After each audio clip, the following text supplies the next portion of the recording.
I was going to talk on one thing, and Steve almost made me change to another.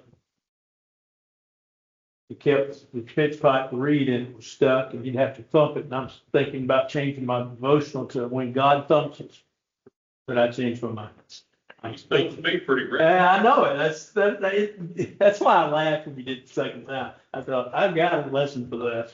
But anyway, don't stick close to there. I don't know if you can see what this is. This is a garden rake. It's a broken garden rake. Came out of a handle. The handle's busted. Needs a new handle. Reality is probably what's going to happen to it is if you want it, you can have it. I've got others. Funny. Pat said no, but he can have it. I mean, he really can. Because like I say, I've got others. I busted it out, I don't know, a year or two ago. So, I'm sort of like everybody else. I want to throw it away, but no. But that rake I used for a long time. It's very useful. Very good. Wasn't the most expensive rake in the world, but it was very good. Used it in gardens, used it out in yards, used it in the driveway, used it for a lot of different things. But now it's because it's not complete, it's not useful anymore.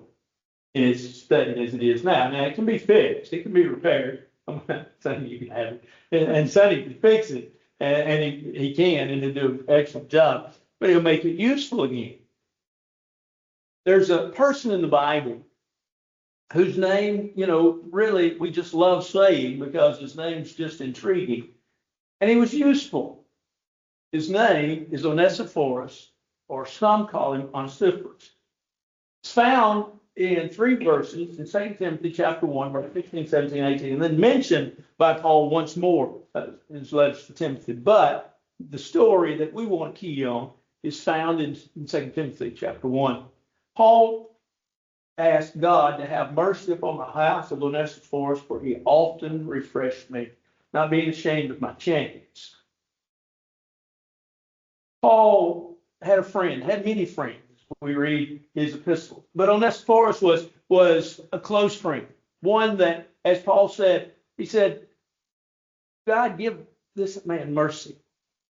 Onesiphorus was a man, though, that from the standpoint of his name means to bring advantage, but it can also mean refreshment. Onesiphorus was refreshing to Paul. He was refreshing, he brought an advantage because Paul says in the very next verse that he was not ashamed of my chains. And the reason that he was not ashamed of his chains, he says that when he came to Rome, and I'm paraphrasing here, he said he sought me out. And so then the last verse, once again to paraphrase, he says that he wanted God to have mercy upon Onesiphorus for that day, or the judgment day. Because he says what he actually did for me. When we think about Onesiphorus, we think not of uselessness, but of usefulness. Think about his courage, first of all. Paul said he sought me out. He sought me out. Now, why is Paul mentioning Onesiphorus? It seems like in Paul's epistles, all the people that he mentions are towards the end of the epistle. Well, Paul had been talking to Timothy in the first chapter of 2 Timothy about courage and suffering, and courage in that suffering. And he's using Onesiphorus as an example so that Paul can, if you will, or Timothy rather, can see, this is how in the midst of affliction and in the need of courage, we can be useful. Onesiphorus was useful. He had courage. He came and he sought out Paul, who evidently was in prison. Notice what he says. He was not ashamed of my chains. Onesiphorus was courageous in that he sought Paul at a time in which it could have meant that he too would have been thrown in prison. Paul was in prison for being Christian. Guilt by association, so could Onesiphorus. But Paul says that basically in verse 17, he left no stone unturned. In other words, he would go to one person and he'd find out, hey, do you know Paul? Do you know the church worker Paul? Do you know the tent maker? Do you know him? Where is he? And he'd go to the next person, next person, next person, and next person. Until he found Paul. The second thing, though, about Onesiphorus that is interesting is not only that was he courageous, but he was also present. He found Paul. Presence is valuable. Sometimes it is just our presence.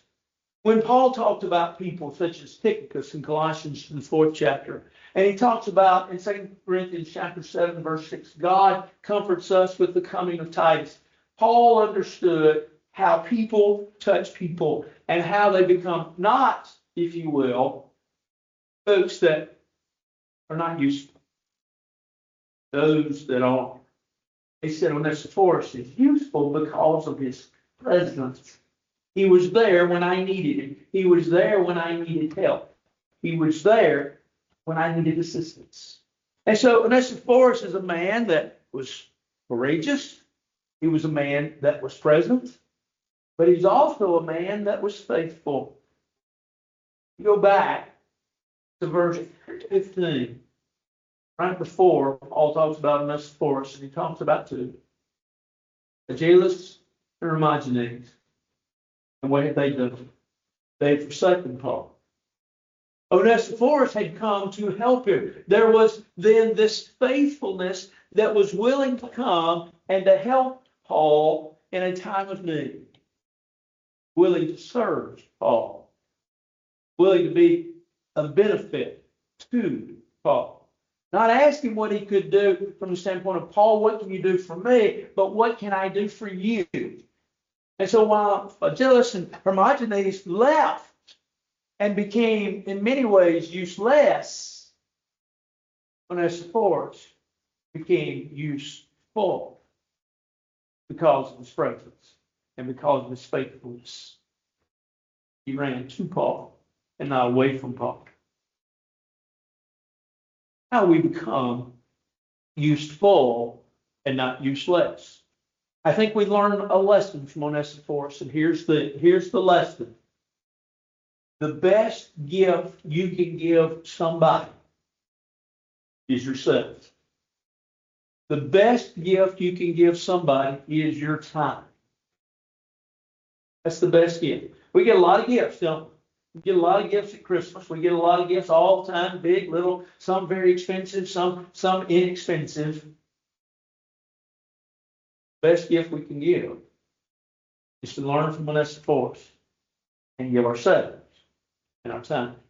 This evening, we're going to extend the Lord's invitation. And if you need to respond in any way, won't you come? I'll give you a stand and say.